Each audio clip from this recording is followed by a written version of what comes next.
The headlines: Prime Minister Jeremiah Manele sets to face a vote of no confidence in Parliament on Monday, December 16th. Parliament passed the 2025 Appropriation Bill 2024 following declaration in the Committee of Supply and third reading with amendments. And Lands Commissioner Alan McNeill defends the sale of the Dodo Creek land, clarifying that the sale followed proper procedures. Hello, you're watching SIBC's TV News Bulletin. I'm Sharon Nanau. Prime Minister Jeremiah Manele is set to face a vote of no confidence in Parliament on Monday, December 16th, 2024. Clerk to the National Parliament, Jefferson Halu, confirmed to SIBC News. Mr. Halu said the motion was formally put on notice on Thursday, December 5th. Halu earlier this week said that the motion will be dealt with on Monday, whether the budget is passed or not. So as things are right now, I'm most likely that by motion of no confidence, I guess the Prime Minister were Member of Central Honiara I'm putting on notice last Thursday and by move to Monday, 16th December. It's Monday next week. So it's most likely to be held on that day. As me mentioned, it's highly likely that the motion moved on Monday, but it can be moved any day after too. But I'm good for deal with them a motion of no confidence as soon as I'm mature, because it goes to the heart of the principles where parliamentary democracy premised on, like majority rule. It's a mechanism to check whether the government has the majority to the confidence of the House to as a ruling government or no more, and therefore could lead to uncertainties and public by and business communities who would know, and government by not settle down once emotion of no confidence CC down long time law to business paper. So SIBC News understands the challenge has been brought by Member of Parliament for Central Honiara constituency, Gordon Darcelilo, the chairman of the Public Accounts Committee. Still on the upcoming vote of no confidence developments, Honourable Francis Sade has been sworn in as the new Minister of Public Service following the resignation of Renal and Bellona Member of Parliament, Honourable John Junior Tuhaika, on Friday. Minister Sade was sworn in before the Governor-General, David Tivakapu, at the Government House. Minister Sade's swearing-in ceremony was witnessed by the Prime Minister, Honourable Jeremiah Manele, the Deputy Prime Minister, Honourable Bradley Tovusia. The move comes as lobbying by both the government and opposition side continues behind closed doors ahead of the motion of no confidence to be held on Monday. SIBC News understands Honourable Tuhaika is yet to provide the reason for his resignation. Tuhaika's resignation comes only hours after the Government of National Unity and Transformation GNAT announced that it was rock solid and is prepared to defeat the motion of no confidence against Prime Minister Jeremiah Manele. Lands Commissioner Alan McNeill defends the sale of the Dodo Creek land, clarifying that the sale followed proper procedures. The Dodo Creek land sale was sold for a premium price of $2 million Solomon dollars, with an annual land rent per year of 300,000 Solomon dollars at a land lease of 50 years. Members of the opposition and independent group during Parliament's 2025 Appropriation Bill 2024 Committee of Supply stage criticised the sale of the former Agricultural Research Centre at Dodo Creek to the Solomons Agriculture and Livestock Development Limited. Mr. McNeill confirmed to SIBC News that the government ministries did not express any interest in the land when approached by the Land Board. We were given two applications for that land just out of the blue by proposed tourism operators, and they wanted to build a hotel at that site, both applicants. And I was a bit surprised that we'd had this. We hadn't advertised the land for sale. There was no indication from our ministry that the land was going to be available. But I put it to the Land Board and they said, well, let's find out if government needs that land before we entertain any private interests over the land. So we put the request through the then Secretary to Cabinet and through the then PS of the productive sector in charge of various ministries. We went to all ministries and nobody expressed any interest in developing that land for any government purposes. Specifically, Ministry of Agriculture and Livestock said, no, we don't want to redevelop that land. We already have another land interest where we're going to be leasing from the Catholic Church. So we actually went back a couple of times to ministries and there was just zero response from any ministry to do anything with the land. So that's what led the Land Board to then decide to put the land on public tender. We had a few tenders that were received. The Land Board set up a subcommittee made up of some board members. They assessed the tenders, reported back to the main Land Board, and they recommended to go with this company, Solomon Agriculture Livestock Development Limited, I think it's called. And the Land Board agreed with the subcommittee to say, okay, let's do it. This is the best bid. And so the offer went to that company. On the sales term, Mr. McNeil explained following the land being placed on tender, a subcommittee was set up to look at the application received and report back to the main Land Board. The offer was for $3 million and with land rent of $300,000 per year. The developer came back to us and said, can we reduce those fees? So we put it back to the Land Board again. The Land Board said, okay, let's agree to reduce the premium from $3 million down to $2 million. But at the same time, they agreed to also reduce the term of the lease. So instead of 75 years, it went down to 50 years. Instead of $3 million, it went down to $2 million. So the term was cut by a third and the price was cut by a third. So it was proportionally reduced. The $300,000 per year annual land rent is the same. That hasn't changed. So when you add up that over the years, that's still a substantial income to the ministry. When the Land Board said, let's put it to public tender, it was public. It was in the newspapers. I recall that the Island Sun newspaper even ran an article about the tender notice. So it was out there, and that's what resulted in quite a few tenders coming in, because it was widely publicised. But the process that was followed is strictly in accordance with the Land and Titles Act, strictly in accordance with the powers of the Land Board. I'm there as a non-voting member of the Land Board, as a secretary, just to record decisions. The minutes of every Land Board decision are on the Ministry of Land's website, so it's a requirement under the Act to also publicise all of the minutes. There's nothing hidden, everything is fully transparent. Every year we are required to make an annual report of every allocation that's been made by the Land Board and report that in Parliament. Each year that report has been tabled in Parliament, and that decision is in a report that all the members of Parliament got at that time. It's a big, long list, of course, so you would need to know what you're looking for to find that one. Meanwhile, Ministry of Agriculture and Livestock Permanent Secretary Dr. Samson Viulu said redeveloping the land is a costly exercise for the ministry. Now, Ministry of Agriculture and Livestock used to using that place as a research station. Wahem garem na headquarter blow research station, blow ministry and okata laboratory, and some fala staff residencies and okata research worker site law plants. Hem na lo there.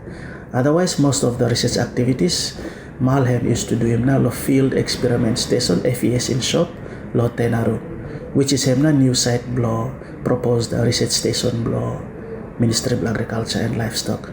Ministry of Agriculture and Livestock have no many interest for reusing or redeveloping back na Dodo Creek Research Station due to the fact that imigaremot illegal settlers lo there. Okata original landowners okata also claim him to place here, and also graves too. Okata squatters na hemi stay lo that fala land. So from past experiences below ministry, not just MAL but other government ministries, hemi quite expensive and difficult for deal with them okata squatters, and also for resettling now. Those people were garemot loved ones blocked and buried already lo that particular land. So because of those reasons, as well as that particular place and close to the coastline number 2, so the water table is quite high. So we decided to move the research work lo Dodo Creek gona lo tenaro FES. And thanks to the help lo World Bank through this Solomon Islands Agriculture and Rural Transformation Project, SIAT in short, mi fala start for developing now land lo tenaro FES. And so lo ministry's standpoint, mi fala no garem any interest for reusing oriental lo Dodo Creek Research Station land because of the reasons why me already tell them. Squatters lo there and grave sites lo there too. So I think that particular place be best left to the private sector for developing because they have the funds to do so. And maybe if ministry wishes to revisit that place in the future, it could engage through a public-private partnership, PPP. Also, but for ministry na bahem going and developing place here, we have no interest in that land. $3 million is allocated in the Ministry of Health's 2025 budget for outstanding payments of COVID allowances owed to health workers. Eliza Kukutu reports. The Ministry of Health and Medical Services has allocated $3 million in its 2025 budget for the payment of COVID allowances owed to its health workers. Minister Dr. Paul Bosawai announced this in Parliament recently. He said another $3 million will be paid once funds are available through a supplementary budget or in the 2026 budget. You're looking at 2024 budget, also zero. I want to announce this to my good nurses and medical staff that this one budgeted for now for PAM, COVID allowances that we no yet PAM chair. It's actually 6 million, but due to the pressures that we have, we expect for PAM this year they have, and then next year, time come 2026, but I'm up here more low same head, Mr. Chair. Once it's good, we see if it's good, then we will do it in the supplementary budget. But this 3 million, it's for the COVID allowances that mifala lo okata good health workers blame law field of medical, like for Sciences, the essentially acknowledge you, member for West Honiara, for your endorsement that Baham Kamlo supplementary budget, the whole House, this Honourable House, Bami bring him law supplementary budget, and I do sincerely hope that by you for support him now, the another $3 million. This is a payment for COVID, not only for nurses, for medical staff, that are there working and sacrificing their lives during the COVID-19 that he managed for 7 countries, to where we are now, socially and economically. And I thank you, Chair. For SIBC TV, I'm Eliza Kukutu. The salaries of members of the provincial assemblies has increased by 28.6%. Alex Dadamu filed this story. The salaries of members of provincial assemblies has increased by 28.6%. The increase was due to a determination by the Parliamentary Entitlement Commission. Minister for Provincial Government Honorable Wayne Gemu confirmed this in Parliament last week. He said the adjustment seeks to fairly compensate MPAs for their roles in governance. The salaries of members of Provincial Assembly have increased by 28.6% due to the new determination by Parliamentary Entitlement Commission. This adjustment ensures that our MPAs are fairly compensated for their crucial roles in governance. The second one is the end-of-term allowances of MPAs. The budget for end-of-term allowances for the MPAs is zero because in 2020 there is no provincial government whose term is ending. Hence the difference between 2025 and that of 2024. Honorable Gemu adds that despite the increase of MPA salaries, the overall payroll has decreased due to terminal grants paid in 2024, which will not be paid again next year in 2025.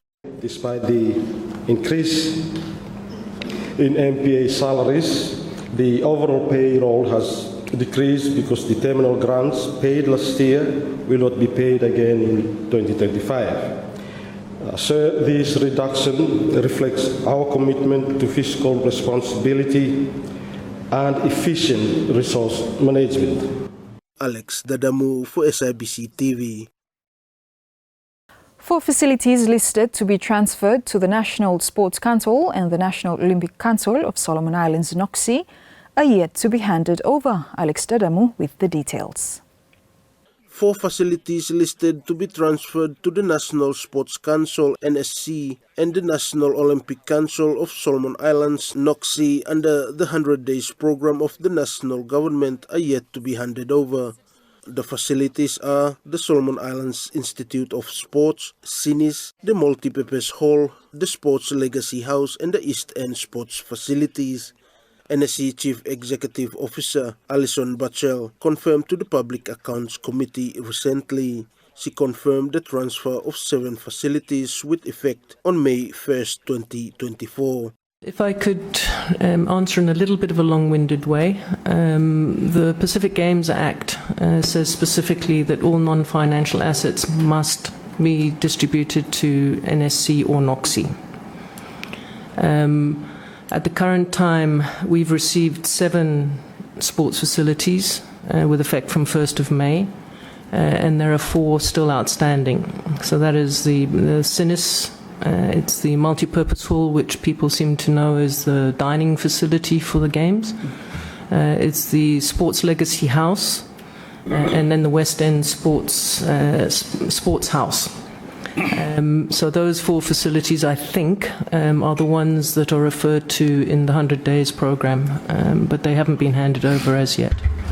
And the second component to that is that we have a memorandum of understanding with NHA that says that those facilities will be handed over to us, but there have been some indications.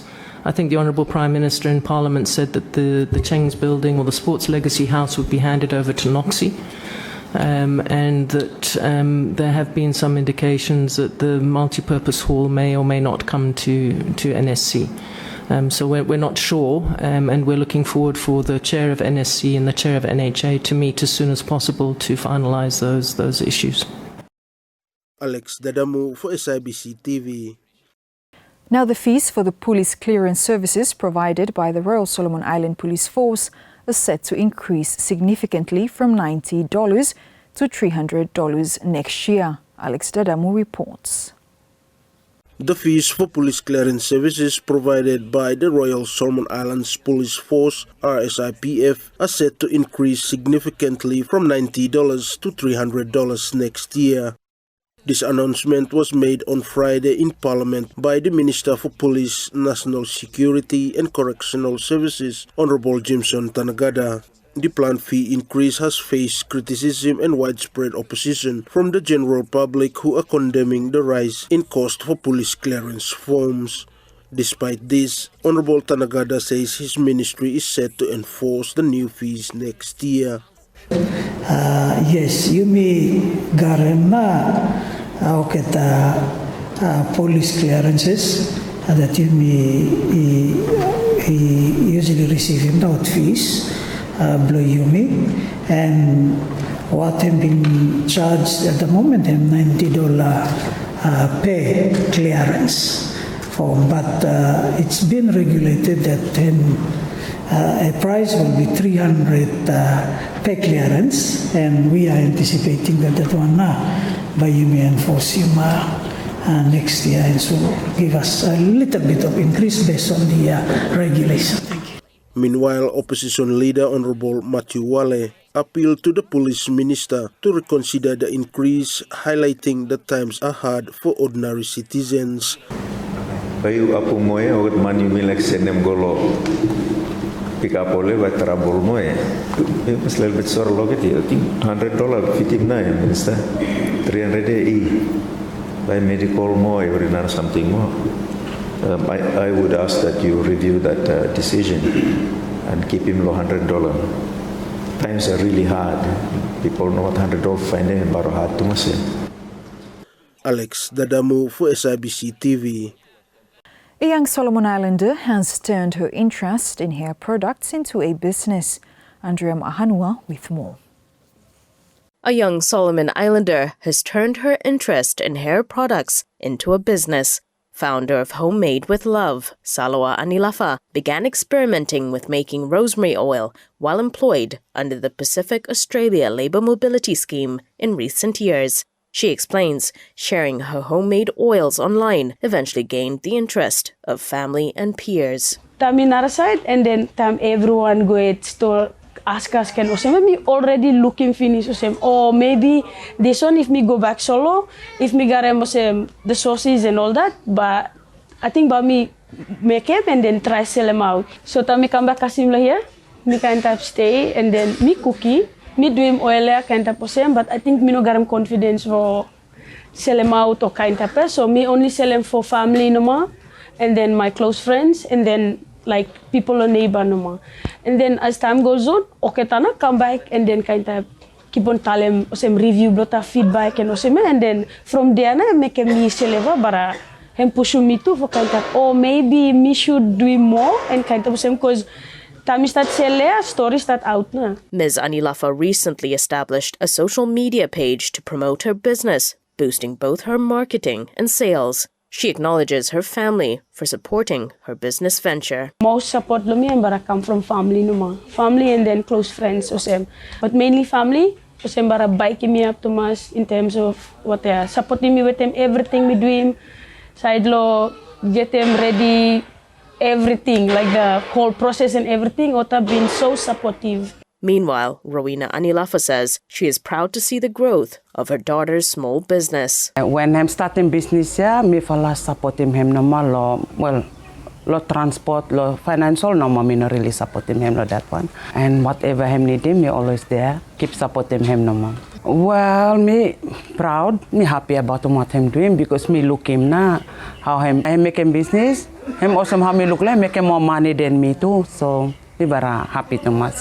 And me look forward for bigger things that by him come up with him, if him think for go up big, but we believe him got him ideas to blame, no therefore expand him, no this fala business blame.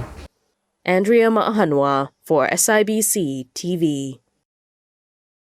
The People's Republic of China and Solomon Islands free visa arrangement will come into effect on the 28th of this month. PRC's ambassador to Solomon Islands, His Excellency Kai Wiming, announced recently. He said the arrangement will ease movement of citizens from both countries. The agreement on the mutual visa exemption will take effect very soon. Actually, it's on December 28th. So it will be a Christmas gift for both our population, and it will streamline the travel procedures and alleviate the time and monetary burden, facilitate easier movement and cultural interaction between our two peoples. And that's news. Follow us on sibconline.com.sb and our SIBC News Facebook page for more of our latest stories. Thanks for watching.